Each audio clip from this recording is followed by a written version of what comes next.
Fin de rencontre, leur équipe perd et c'est à ce moment-là qu'ils s'en prennent à moi. Ils rentrent sur le terrain et m'encadrent, m'insultent et je me fais frapper à la tête violemment par derrière par l'un d'eux. Si un Kylian Mbappé passe sur un petit clip de 10 secondes, stop à la violence contre les arbitres ou stop à la violence aux abords des stades ou après un match de football, merci Kylian.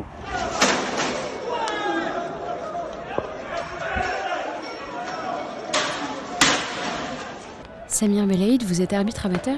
Est-ce que ces violences que l'on voit après les grands matchs comme samedi dernier ont des répercussions sur le football amateur? Il y a de plus en plus de difficultés sur les terrains amateurs et que ce soit aux abords des terrains ou sur les terrains. Malheureusement, ça devient normal de voir des violences et du coup ça entre dans la tête des joueurs, des gens en général. Et on se dit, bon, ils vont jouer, ben ça va péter à la fin, tu vas voir, il va y avoir une embrouille entre un tel ou un tel. Ce qui se passe sur les terrains professionnels, il est repris sur les terrains amateurs. Les belles choses, les plus belles actions, les plus beaux gestes techniques, les gamins et même les moins jeunes tentent d'imiter ce qu'ils voient sur les terrains de Ligue 1 ou sur les terrains européens. Et dans le même temps, malheureusement, les mauvais gestes qu'on voit aux abords des stades, les mauvais comportements qu'on voit dans les tribunes, parfois de certains joueurs, certains entraîneurs, sont imités et repris par des joueurs amateurs. Moi, par exemple, l'arbitre, si je vois des difficultés sur un grand match et j'ai la même action qui se reproduit là, je me dis voilà ce qu'ils ont vu à la télé et voilà ce qu'ils reproduisent sur le terrain.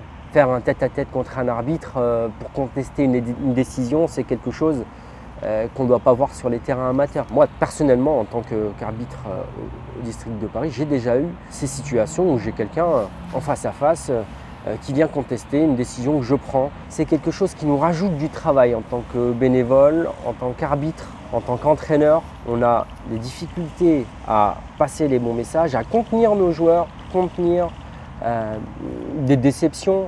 Vous-même, vous en avez été victime de ces violences. J'ai été victime de violences en décembre 2024. J'ai arbitré un match de U18, donc deux équipes très sympathiques, beau football. Les difficultés en fait elles venaient de l'extérieur. Il était 15h, donc le groupe de jeunes qui étaient postés là, et qui m'intimidaient dès le départ en me disant qu'elles passeraient me voir et que j'ai passé mon chemin et la partie démarre et je les vois s'installer sur les gradins et rouspéter contre toutes les décisions que je prends à l'encontre de l'équipe qu'ils supportent. Fin de rencontre, leur équipe perd et c'est à ce moment-là qu'ils s'en prennent à moi. Ils rentrent sur le terrain, m'encadrent, m'insultent et je me fais frapper à la tête violemment par derrière par l'un d'eux. Alors j'ai porté plainte, j'ai été conduit à l'hôpital juste avant. J'ai eu un suivi médical, des jours d'ITT, donc j'étais obligé de rester à la maison. Psychologiquement, c'était vraiment compliqué. Pas de sommeil pendant les 2 premières nuits et on s'est fait des films, on se dit mais qu'est-ce qui aurait pu se passer s'il avait un couteau, s'il avait une arme, etc. Et après remettre le pied à l'étrier, il fallait retourner tout de suite et comme une chute à vélo, voilà. On tombe, on se relève et on reprend le vélo. Et le match d'après, on se dit comment ça va se passer, il y a qui dans les gradins, il y a qui aux abords, il est quelle heure. On se pose ces questions-là. Donc oui, très choqué. Je soutiens vraiment toutes les personnes qui ont été confrontées à ces difficultés et je leur demande de tenir parce qu'on a besoin d'arbitres dans le foot amateur.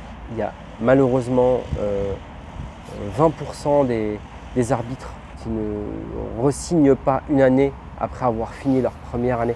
Nous, on a pris donc l'initiative de mettre en place cette sensibilisation parce qu'il y a eu des événements récemment en Ligue 1. Vous avez pu voir malheureusement le coach de Lyon s'en est pris à un arbitre, donc à un officiel. Les arbitres, c'est pour 2025, et on est juste en mars, pour 2024, pardon. Pour 2024-2025, il y a eu plus de 110 signalements à l'échelle du pays. Agression. C'est 110 de trop, et il faut qu'on mette un terme à ça. J'ai suggéré à mon club de lancer ces sensibilisations. Je sais qu'il y a énormément de clubs qui le font, donc je scotche cette feuille un peu partout sur les portes des vestiaires pour que tous les joueurs puissent le voir. L'objectif en fait c'est que les coachs me ramènent leurs joueurs juste avant l'entraînement pour être certains de les avoir et de leur parler.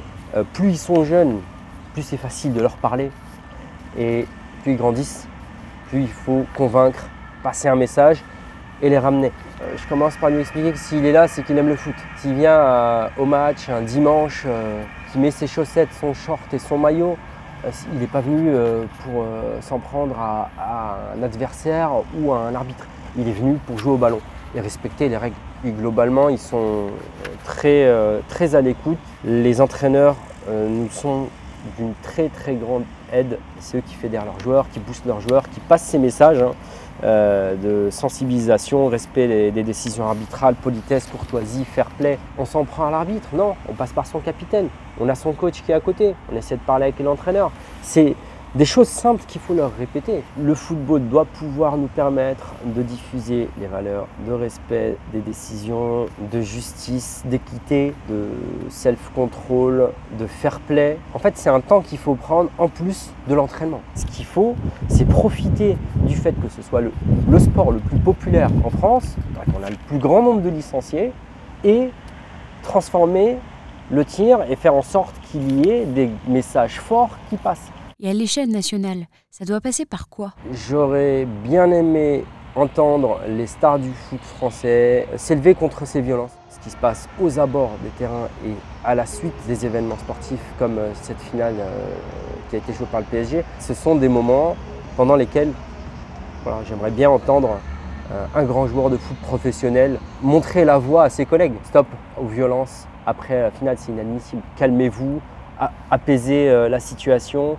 Et le faire en toute humilité. Ça rendrait vraiment service à énormément de clubs de passer ces messages. C'est une responsabilité. J'ai en mémoire un clip de l'UEFA contre le racisme où on voyait plein de joueurs, à l'époque des Ronaldinho, des Zidane, qui disent non au racisme. Il faut qu'il y ait la même chose, non à la violence. J'ai demandé à la ministre des Sports de mettre en place un grand plan de sensibilisation en y associant tous les acteurs sportifs connus, imposer qu'il y ait des séances de sensibilisation au respect et au fair play. Diffuser des messages, peut-être afficher aussi des messages aux abords des stades. Les sanctions qui sont décidées par les différentes commissions, si elles sont jugées adéquates, c'est parfait. Mais ce qu'il faut, c'est peut-être faire plus de publicité sur ces sanctions. Celui qui a fait n'importe quoi, comme un peu l'entraîneur de Lyon qui avait eu 9 mois de suspension, c'est passé à la télé, tout le monde en parle, tout le monde est prévenu, les coachs n'auront pas à s'en prendre à un arbitre. Pour le foot amateur, il faudra en parler un peu plus. Peut-être penser à la vidéoprotection aux abords de certains stades et faire en sorte qu'il y ait peut-être plus de médiateurs sur certains terrains. Il faut casser cette normalisation de la violence. Il va falloir mettre le paquet parce qu'on est très nombreux à aimer cette discipline. Le football, c'est une discipline qui me permet chaque année d'avoir des potes issus de toutes les catégories sociales. Je peux être en train de jouer avec un gardien de but qui est pompier, avec un attaquant qui est avocat, avec un collaborateur d'élu, avec un gardien de stade, un éboueur. Il y a le respect, il y a la convivialité. Il faut faire vivre cette chose-là.